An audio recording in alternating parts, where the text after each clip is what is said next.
یہ بھی وہی بچے ہیں، عام روٹین ہے، اسی گھر سے اٹھ کے آئے، دبا دبا کے آپ کیوں رکھتے ہیں؟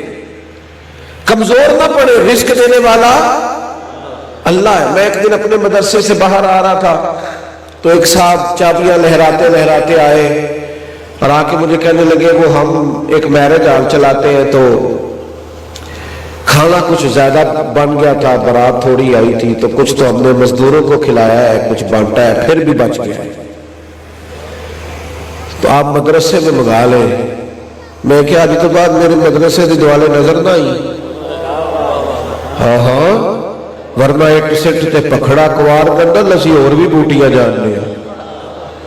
اور میں کیا کرما لیا تو روٹی کدی تکی نہیں ہوئی جنہیں ساڑھے بالا کئی باری کھا کے اڑا بھی چھڑی، سانو تخت ہزارے دی لوڑ کی ہے، نالے کی لگے شہر بمول دے نال، اسی تے اپنی بال پہ سیک رہے ہیں، سانو کی لگے کسی اور دے نال۔ کمزور نہ پڑو زندگی میں کبھی بھی۔ نبی پاک نے ہمیں طاقتور کیا ہے، طاقتور، خودداری، عزت نفس، وقار، یہ شان ہے بندہ مومن کی۔ آپ کا اپنا دبدبا ہو، تن تنا، آپ کا اٹھنا آنا جانا بیٹھنا باوقار ہو، کسی جگہ آپ کمزوری نہ دکھائیں۔ اعلیٰ حضرت بریلوی رحمت اللہ علیہ تیل لینے گئے دکان پہ سرسوں کا، تو بوتل پکڑائی اس کو، دکاندار کو کہا سرسوں کے تیل کی بھر دو، اس نے بھر دی۔ فرمایا کتنے پیسے؟ کہنے لگا جی ویسے تو 5 آنے کی ہے، آپ ہمارے عالم ہیں، آپ 2 آنے رہنے دیں، 3 دے دیں۔ تو فاضل بریلوی نے پورے ہی 5 دیے۔ فرمایا تو سارے رکھ، میں اپنا علم 2 آنے کا نہیں بیچا کرتا۔ کرو مد ہے اہل قبل رضا، پڑے اس بلا میں میری بلا، کیوں؟ میں گدا ہوں اپنے کریم کا، میں گدا ہوں اپنے، میرا دین پا رہے نہ مانگتے ہم رج مانگتے، کس سے مانگتے؟ مدینے والے محبوب سے، اور مانگیں گے مانگے جائیں گے، منہ مانگی پائیں گے۔ سرکار میں نہ لا ہے نہ حاجت اگر کی ہے، لیکن میرے عزیز یہ کمزوری نہیں دکھائے، آپ خوددار بنے۔ حضرت حکیم بن حزام رضی اللہ تعالیٰ عنہ ارشاد فرماتے ہیں کہ نبی پاک صلی اللہ تعالیٰ علیہ وسلم نے باقاعدہ ہم سے بیعت لی تھی۔ ایک تو بیعت اسلام ہوئی، اور حضور نے ہم سے باقاعدہ بیعت لی، اس بات پر الگ سے وعدہ لیا۔ کیا؟ نبی پاک نے فرمایا میرے ہاتھ پہ ہاتھ رکھ کے بیعت کرو، کسی دنیا دار کے آگے کبھی ہاتھ نہیں پھیلاؤ گے۔ غور کرو نا یار، میرے محبوب کے دل میں کتنا درد ہے کہ امت خوددار ہونی چاہیے۔ کیوں نہیں بول رہے آپ کی حکومتیں، اور کیوں نہیں بول رہی مسلمان قیادتیں فلسطین کے حق میں؟ یہ خوددار نہیں ہے، یہ ان کے تڑپتے سسکتے روتے بچوں کو دیکھتے ہیں پر بولتے کیوں نہیں؟ یہ خوددار نہیں، یہ سادگی سے جی نہیں سکتے، ان کے اندر وہ وفاداری نہیں، موت کا خوف اور دولت اور آرام پسندی کے مزاج میں کمزور کر دیا۔ نبی کریم علیہ السلام نے بیعت لی باقاعدہ، فرمایا بیعت کرو، تم کبھی کسی دنیا دار کے سامنے ہاتھ نہیں پھیلاؤ گے۔ فرماتے بعض صحابہ ایسے تھے ان میں سے جو بوڑھے ہو گئے تھے، عمر ڈھل گئی تھی، گھوڑے پہ بیٹھے تھے، ہاتھ سے درہ گر گیا، قریب غلام کھڑا ہے لیکن خود نیچے اترے، خود درہ اٹھایا، دوبارہ گھوڑے پہ چڑھے تو غلام نے کہا مجھے کہہ دیتے میں پکڑا دیتا، تو رو پڑے، کہنے لگے کیسے کہتا، اپنے نبی سے وعدہ کیا ہے کبھی کسی سے سوال نہیں کروں۔ خوددار بنو یار، عزت نفس والے بنو۔ غریب دوستوں سے عرض کروں گا کبھی امیروں سے اپنی توقعات وابستہ نہ کرو، یہ تمہیں کچھ بھی نہیں دیتے، بس ادھر ادھر جا کے تمہاری رسوائیاں کرتے۔ میں نوجوانوں سے کہوں گا کہ اپنی بازو کی قوت پر بھروسہ کرے، آپ کو اللہ نے صلاحیت دی ہے، آپ کو ہمت دی ہے، آپ آگے بڑھے۔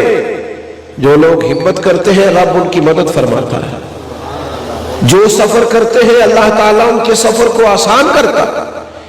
ڈاکٹر اقبال کے بیٹے نے کہا تھا نا ابا جی آپ یورپ میں ہیں، اگر اجازت دے تو کسی سے قرض لے لوں تھوڑا سا؟ جی جی جی جی درود شریف پڑھ لیجیے ایک دفعہ. الصلاۃ والسلام علیک یا رسول اللہ وعلی آلہ نعرہ رسالت، نعرہ تحقیق، نعرہ حیدری، تاجدار ختم نبوت، تاجدار ختم نبوت، تاجدار ختم نبوت، تاجدار ختم نبوت، تاجدار ختم نبوت، تاجدار ختم نبوت. لبیک. تو یہ میں عرض کر رہا تھا آپ کی خدمت میں کہ ڈاکٹر اقبال کے بیٹے نے خط لکھا، آپ ملک سے باہر تھے، کہ مجھے کچھ ضرورت پڑ گئی ہے تو میں کچھ قرض اٹھا لوں. تو اقبال نے جواب میں جاوید کے نام ایک نظم لکھی اور کہا کہ بیٹا دیار عشق میں اپنا مقام پیدا کر، نیا زمانہ نئے صبح و شام پیدا کر، میرا طریق امیری نہیں فقیری ہے، خود ہی نہ بیچ غریبی میں نام پیدا کر. ہمت سے چلیں گے، کوشش سے چلیں گے، خودداری سے چلیں گے. حضرت سعدی فرماتے کہ حاتم طائی نے شہر کے سب لوگوں کی دعوت پکائی تھی، تو اس نے کسی شخص کو بھیجا کہ ذرا گھوم کر کے دیکھ کے آؤ کوئی رہ تو نہیں گیا جو میری دعوت میں نہ آیا. تو تلاش کرنے والے شخص نے جا کے دیکھا تو ایک بوڑھا لکڑیاں کاٹ رہا ہے جنگل سے. تو اس نے کہا جناب آپ نے نہیں جانا، آپ کو دعوت نہیں تھی کہ آج سارے شہر کی دعوت کی ہے حاتم طائی نے؟ تو وہ کہنے لگا بلکہ انہوں نے یہاں تک لکھا ہے کہ وہ حاتم طائی خود ہی گئے نقاب اوڑھ کے تلاش کرنے کے کوئی بندہ رہا تو نہیں گیا جو آیا نہیں، چہرے پہ نقاب ہے. جا کر کے پوچھا آپ کو نہیں دعوت دی؟ کہنے لگے یار دعوت تو دی تھی پر مجھے نہ ذرا اپنے ہاتھوں کی کمائی کا چسکا لگ گیا ہے. نوجوانوں آپ نے کبھی مزدور کو کھانا کھاتے دیکھا ہے؟ مزدور کو جو صبح مزدوری پہ جاتا ہے، جن لوگوں کے سامنے آپ بڑا مرغ مسلم رکھتے ہیں نا، وہ کہتے ہیں ڈاکٹر نے بند کیا ہوا ہے، جو روز کھاتے ہیں. اور مزدور جو صبح روٹی لے کے جاتا ہے نا پونے میں باندھ کے، کئی دفعہ دوپہر کو جب وہ کھانے لگتا ہے تو وہ بہت سارا اچار تو ویسے ہی کپڑے کو لگ جاتا ہے، لیکن وہ جب مزدوری چھوڑ کے ہاتھ دھوتا ہے اور جب وہ اپنے لیے خود پانی لے کے آتا ہے اور کھول کے رکھتا ہے اور جب وہ کھا کے آسمان کی طرف دیکھتا ہے تو شاید اس کے کھانے کی بعد والی دعا کا تلفظ ٹھیک نہ بھی ہو لیکن اس کا جذبہ بالکل ٹھیک ہوتا ہے. اس کی آنکھیں بتاتی ہیں کہ مزاج اور طبیعت شکر سے ڈھل گئی. حاتم طائی نے کہا یار تو نے نہیں دعوت پہ جانا؟ کہنے لگا مجھے نا اپنی ہاتھوں کی کمائی کا چسکا لگ گیا ہے، تو مفت کی روٹیاں ذرا میری طبیعت پہ زیادہ جچتی نہیں. تو حاتم طائی کہتے میں واپس لوٹنے لگا تو اس نے آواز دی اور مجھے 3 دینار تھما کے کہا یار حاتم طائی کو تو ضرورت کوئی نہیں لیکن وہاں نا جو لنگر پکانے والا ہوا نا اسے کہنا یہ تھوڑا سا میرا بھی حصہ لنگر میں ڈال لے، بڑے بڑے اچھے لوگوں نے کھانا کھانا ہے، چلو 2 لقمے میرے بھی شامل ہو جائیں گے. حاتم طائی کہتے ہیں میں گھوڑے سے نیچے اترا اور بابے کا ہاتھ چوم کے کہا یار اصل سخی تو ہے، اس لیے کہ میں تو مالدار ہو کے سخی ہوں، تو غریب ہو کے بڑا سخی ہے. تو اپنے یہ حضور داعی اللہ جو ہے نبی پاک علیہ السلام نے ہمیں مضبوط کیا. میں نے باتیں زیادہ نہیں کرنی، بس میٹ میں لگا ہوں، آپ غور فرمائیے گا. ڈر نکال دے اپنے اندر سے، خوف نکال دے، سوائے رب کے باقی دنیا داروں کا، مالداروں کا، سیٹھوں کا یہ ڈر نکال دے، آپ طاقتور ہو جائیں گے. زندگی جینے کا مزہ ہے. آپ مفت کی آزمائشیں اور مفت کے مسائل اس سے آپ باہر آ جائیں. یہ جو ہمارے گھروں میں ہمارے بچوں کو بھی ہم نے اگلی نسل کو بھی خوف کی نظر کر دیا ہے، یہ طاقتور ہو جائے گی. انہیں اللہ رسول پر بھروسہ کرنا سکھائیں، انہیں طاقتور بنائیں، ان کو یہ ذوق دے کہ جناب زندگی بڑی خوبصورت ہے، تم رب کے بھروسے پر جیو تو مزہ آئے گا۔ نبی پاک علیہ السلام نا ایک جہاد سے واپس آ رہے تھے تو صحابہ ادباً ذرا دور دور ہٹ کے لیٹ گئے، تو محبوب نے بھی سستانا چاہا، آرام کرنا چاہا، تو ایک درخت کی ٹہنی کے ساتھ قریب محبوب نے اپنی تلوار کو لٹکایا اور حضور علیہ السلام بھی آرام کرنے لگے۔ ایک شخص کافر تھا، وہ آیا، اس نے دیکھا کہ قریب کوئی صحابی بھی نہیں اور حضور آرام فرما رہے ہیں، تو تلوار لٹکی ہوئی تھی، اس نے وہ تلوار اتاری اور نبی پاک پر تان لی۔ حضور فرماتے ہیں میری آنکھیں سوتی ہیں، دل میرا جاگتا رہتا ہے۔ محبوب نے آنکھیں کھولی تو کہنے لگا بتائیے اب آپ کو کون مجھ سے بچائے گا؟ آپ کی زیادہ توجہ ہے میری بات پر؟ آپ نے یہاں سے مضبوط رہنا ہے، یہاں سے۔ بندہ بیمار کون ہوتا ہے؟ جو یہاں سے بیمار ہوتا ہے۔ بندہ غریب کون ہوتا ہے؟ جو یہاں سے غریب ہوتا ہے۔ جو بندہ ذہنی طور پر طاقتور ہوتا ہے نا، وہ کبھی بھی، لیکن نا آپ نے مضبوط رہنا ہے، اور مضبوطی کا پتہ اسی وقت چلتا ہے جب اس طرح کے حالات ہو کہ آپ پر تلوار تان دی گئی ہے۔ اب پتہ چلے گا آپ کی عقیدے کیا ہے، آپ کا نظریہ کیا ہے، اب پتہ چلے۔ یعنی ڈاکٹر نے رپورٹس دیکھ کے کہہ دیا ہے کہ تیری رپورٹیں ٹھیک نہیں ہیں، پتہ نہیں کیا بنے گا۔ اب کچھ تو بات سن کے مر جاتے ہیں، اور کچھ عقیدے والے لوگ ہوتے ہیں، وہ کہتے ہیں ڈاکٹر صاحب آپ ٹھیک ہی کہتے ہوں گے، پر اپنے علم کے مطابق کہتے ہیں نا، ہوگا وہ جو میرا رب چاہے گا۔ یہ لوگ ذرا زندگی گزار لیتے ہیں، یہ ذرا طاقتور ہوتے ہیں۔ میں آپ کو کہہ رہا ہوں کہ عین اس وقت جب ایک سخت خبر ملے، صبر کیا ہے؟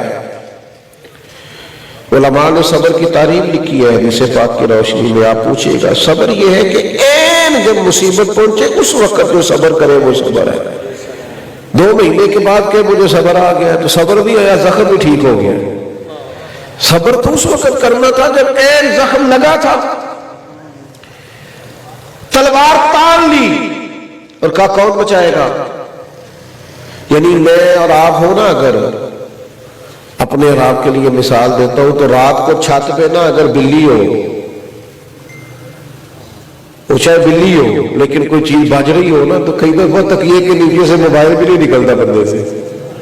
او بھائی تم مسلمان ہے، تم مومن ہے، اتنا کمزور کیسے ہو گیا؟ اتنی زیادہ تیری طبیعت کے اندر جو کمزوری ہے یہ کیسے آ گئی؟ کیا بستر پر موت نہیں آئے گی؟ بندہ مومن اور ڈرے کمزور ہو، یہ کیسے ہو سکتا ہے؟ نبی کریم داعی اللہ ہے، حضور نے عقیدہ توحید و رسالت کی روشنی دے کر ہمیں مضبوط کر دیا۔ اس نے نبی پاک پر تلوار تان کے کہا اب آپ کو کون بچائے گا؟ تو نہ میرے رسول پاک پریشان ہوئے،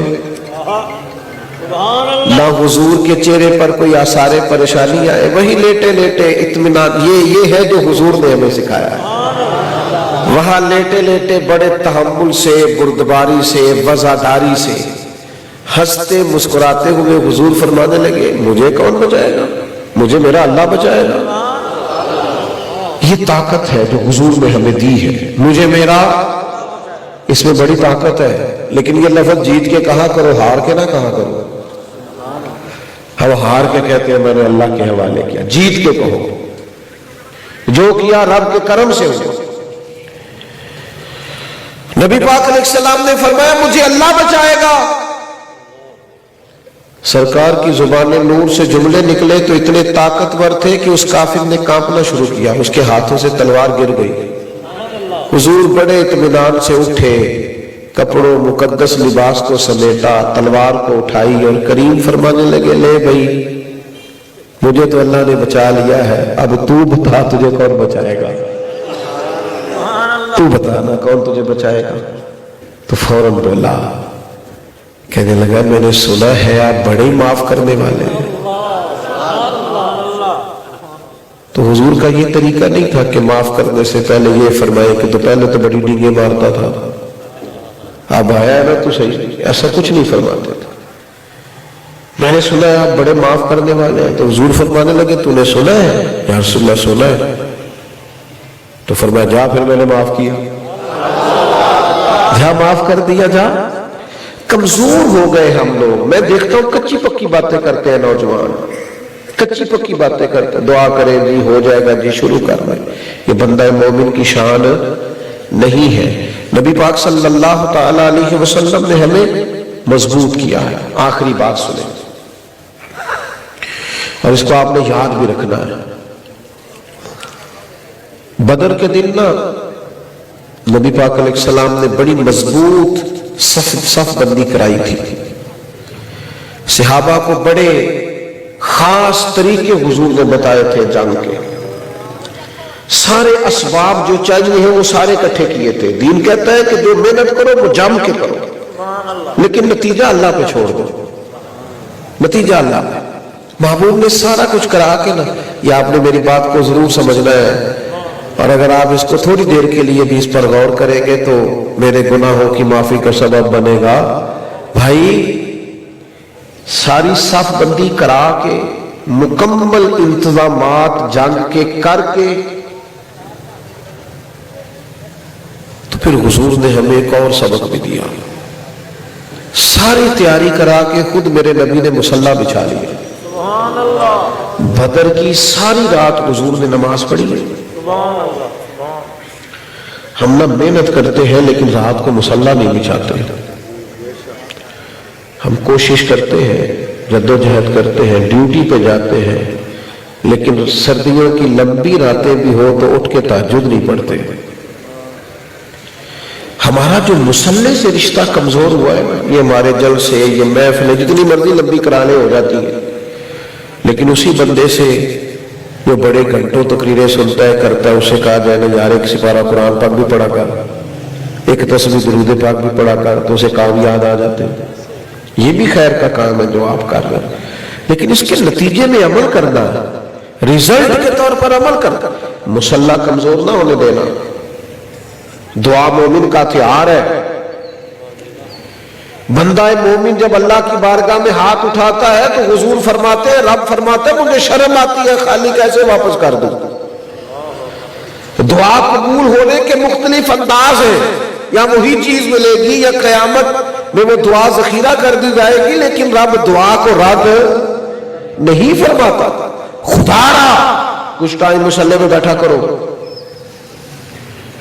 اور میں بالخصوص بڑوں سے کہوں گا آپ بچوں کو نماز کی تبلیغ بھی ضرور کریں، لیکن زیادہ ضروری یہ ہے کہ ان کے سامنے نماز پڑھیں۔ حضور نے فرمایا گھروں کو قبرستان نہ بناؤ، کچھ نفل نماز گھر میں بھی پڑھا کرو۔ نبی پاک کے گھر کا دروازہ مسجد میں کھلتا تھا، لیکن سید عائشہ کہتی ہے حضور گھر میں نماز پڑھتے تھے۔ یہ ساتھ ہی تو مسجد ہے، گھر میں بھی تو کچھ پڑھنا، کچھ عبادت گھر میں بھی کر۔ ہمیں بڑی باتیں آتی ہیں، ہم سے بڑا کچھ سنا جا سکتا ہے، ہم سارے بڑی کہانیاں کرنے کے قائل ہیں، بڑی داستانیں، بڑی مثالیں، بڑا کچھ، لیکن مصلی پہ نہیں بیٹھتے، اللہ اللہ نہیں کرتے، کمزور ہو جائیں گے، کمزور۔ ہمارے استاد صاحب فرمایا کرتے تھے، میں جب درس نظامی مکمل کر کے آیا تو میرے والد صاحب تہجد کے وقت اٹھتے تھے، تو مجھے ایک دن کہنے لگے حافظ جی جس میرے رابرہ بھی نہیں سی کرنی تھی انہیں پڑھا لکھن کا کی فائدہ آیا، شعوری زندگی تو رہی نا۔ ویسے میری طرح کے بندوں نے، علماء کی بات نہیں کرتا، میری طرح کے بندوں نے کچھ حدیثیں اپنے حق میں سمجھ لی ہیں۔ وہ کہتے ہیں جی حدیث میں آیا ہے کہ عالم فجر عشاء سے لے کر فجر تک سویا بھی رہے نا، عشاء پڑھی جماعت سے فجر پڑھی تو عبادت کا ثواب۔ تو میں نے کہا یہ حدیث امام اعظم کو بھی تو آتی تھی نا، اور اسے بڑا عالم بھی کوئی نہیں۔ یہ غوث پاک کو بھی تو حدیث آتی تھی، ان سے بڑا عالم ہے، لیکن وہ تو ساری رات نفل پڑھتے تھے۔ انہوں نے تو اپنے حق میں فٹ کر کے نہیں کہا کہ بس ٹھیک ہے چھٹی۔ آپ پر پابندی نہیں لگاتا دین کہ آپ ضرور ہی ساری رات عبادت کریں، لیکن میرے عزیز آپ مضبوط ہو جائیں گے، طاقتور ہو جائیں گے اگر مصلی مضبوط ہوگا، آپ کا دعا سے رشتہ مضبوط ہوگا۔ میں جو باتیں آپ سے کر رہا ہوں صرف وہ کر رہا ہوں جو میرا دل اور میرا ضمیر اور میرا قلب کہہ رہا ہے کہ یہ بات ہونی چاہیے، ورنہ مجھے شاعری سے بڑا شغف ہے، میں بہت ساری باتیں آپ سے کر سکتا ہوں۔ اپنی طبیعتوں کو مائل کریں، اپنی مزاج کو دین کی طرف موڑیں۔ آپ اتنی بڑی تعداد میں آئے ہیں، اگر اتنے سارے لوگ یہاں آئے تو اس سے آگے بھی صبح فجر کی نماز میں نظر نہ آئے تو پھر یہ بات بڑی قابل توجہ ہے کہ ہم نے دین کو کیا سمجھا ہے، پہلو کیا لیا ہے دین کا۔ مجھ سے ایک دوست نے پوچھا تھا والد صاحب انتقال کر گئے تو کیا کروں، تو میں نے کہا نماز پڑھا کر۔ کہنے لگا جی وہ تو میں پڑھوں گا ہی لیکن ان کے لیے سال ثواب۔ میں نے کہا تو 5 نمازیں پڑھے گا تو ہر نماز میں کہے گا نا ربنا اغفر لی ولوالدین، یہ پڑھا کر، میں پہلے یہ تو شروع کر تاکہ دعا تو شروع ہو ہر نماز میں۔ تو اپنا ذوق یہ والا بنائے۔ اللہ کے حضور دعا کرتا ہوں جو میں کہہ سکا ہوں اللہ قبول فرمائے، یہاں بھول گئے اللہ تعالیٰ درگزر فرمائے۔ اب آپ نے ایک بات میری اور ماننی ہے، مانیں گے انشاءاللہ تعالیٰ؟ مفتی صاحب کا خطاب رہ گیا ہے، کچھ دیر حضرت آپ کی مہربانی، میں نے جو کہنا تھا میں کہہ چکا، کچھ دیر حضرت بیان کریں، لمبی ہو جائے گی بات۔ میں نا جی اچھا جی ایک بات اسی موضوع سے اور متصل کر دیتا ہوں، آپ کی خدمت میں سب کہہ رہے ہیں، ورنہ یہ ہے کہ آپ کیوں دیر سے آئے گی جب کہا گیا تھا کہ عشاء کے فوراً بعد آئے، تو آپ نے تو کوئی بات بھی نہ مانی۔ میں نے کہا صرف شاید 12ویں صاحب ہی نہیں مانتے، آپ تو سارے ہی نہیں مانتے۔ اللہ آپ کو خوش رکھے، آپ توجہ فرمائے بات پر، اللہ تعالیٰ ان کو بھی سلامت رکھے، آپ کو بھی برکت عطا کرے۔ ایک بات اور کرتا ہوں اسی سے متعلقہ، اسی سے جڑی ہوئی ایک بات اور آپ کی خدمت میں عرض کرتا ہوں۔ جنگ احد جب ہوئی نا تو اس وقت بظاہر کافروں نے جشن منایا تھا کہ وہ جیت گئے، اور بڑے زور سے آوازیں دی ان لوگوں نے اس وقت کہ کہاں ہے نبی پاک علیہ السلام، پھر کہاں ہے جناب صدیق اکبر، کہاں ہے حضرت عمر، وہ پکارتے تھے۔ تو نبی کریم نے حضرت عمر سے بعد میں کہا کچھ دیر کے بعد، فرمایا انہیں جواب دو، انہیں کہو کہ ہمارا تو رب ہے، ہمارا تو وارث ہے، ان سے کہہ دو ہمارے جو شہید ہو گئے وہ جنت میں گئے اور جو بچ گئے وہ غازی ہے۔ مسلمان تو ہر معاملے میں خیر پر ہے، ہر معاملے میں خیر پر ہے۔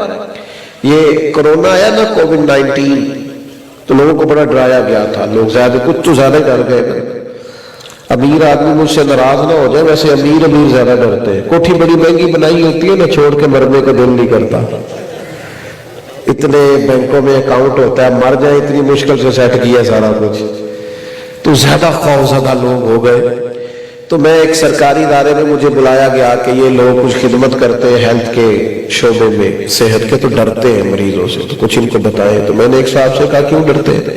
کہنے لگے جی مجھے نہ گھٹن ہو نا کسی جگہ بھی کوئی جگہ باندھ دو تو میرا دم گھٹتا ہے، تو قبر سے مجھے بڑا ڈر آتا ہے، اس میں سانس کیسے آئے گی، میرے تو گرد لوگ جمع ہو جائے تو پریشان ہو جاتا ہوں۔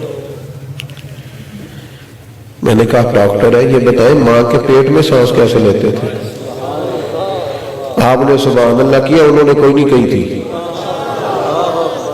وہ ڈاکٹر صاحب تھے نا، سیانے بڑے تھے، انہوں نے کہا جی نہیں، ماں کے پیٹ میں تو اس لیے سانس آتا ہے کہ اماں سانس لیتی ہے تو آکسیجن جاتی ہے۔ تو میں نے ان سے کہا چلے آپ کی والی یہ تھیوری مان لیتے ہیں، تو وہ جو انڈے سے بچہ نکلتا ہے وہ زندہ ہی نکلتا ہے نا، کوئی چاروں جانب سوراخ ہوتا ہے اس میں؟ آپ کی توجہ ہے میری بات پر؟ تو میں نے کہا جو رب وہاں زندگی دیتا ہے وہ قبر میں بھی زندگی عطا فرمائے گا۔ اور ویسے بھی جو مومن کی قبر ہے نا، مومن کی قبر ایک ہے فاسق کی قبر، وہ دوزخ کے گڑھوں میں سے گڑا ہے۔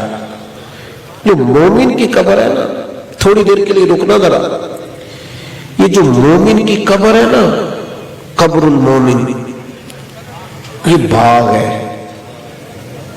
باغ، اور معمولی باغ نہیں، جنت کے باغوں میں سے باغ۔ ایک منٹ کے لیے رک کے سوچنا کہ مرنے کے بعد جس بندے کو پتا ہو میں نے سیدھا باغ میں جانا ہے، جنت کی کیاریوں میں سے کیاری، وہ ڈرے گا جاتے ہوئے، وہ سہمے گا۔